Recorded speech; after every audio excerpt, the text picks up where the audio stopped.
लाडली recording studio Chausa बाजार। अहे गई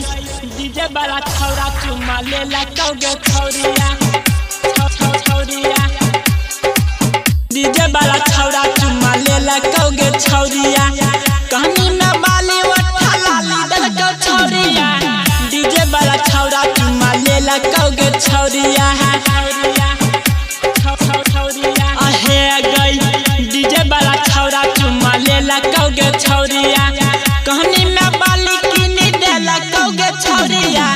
डीजे वाला छौरा चुम्मा ले लगे छौरिया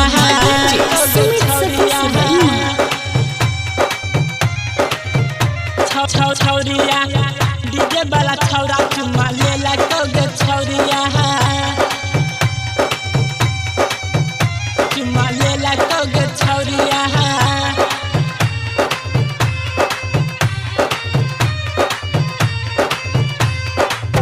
पेन छी सटल कपड़ा लागे छौ कमाल गे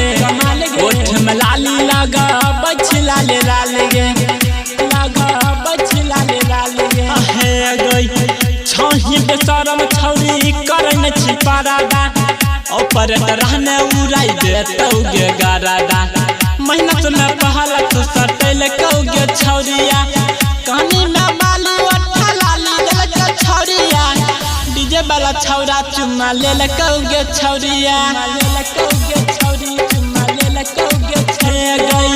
डीजे वाला छौरा चुम्मा ले लगे छौरिया कनी में बाली वठा लाली दलको छौरिया डीजे वाला छौरा चुम्मा ले लगे छौरिया डीजे वाला छौरा चुम्मा ले लगे छौरिया डीजे वाला छौरा चुम्मा ले लगे छौरिया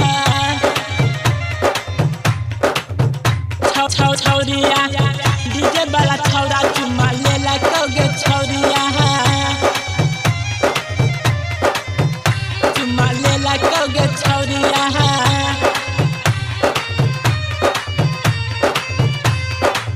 कर छी गुमान छौरी बुझै न छी बात के रोज रोज मिला जाय छी आधी आधी रात के रोज रोज मिला जाय छी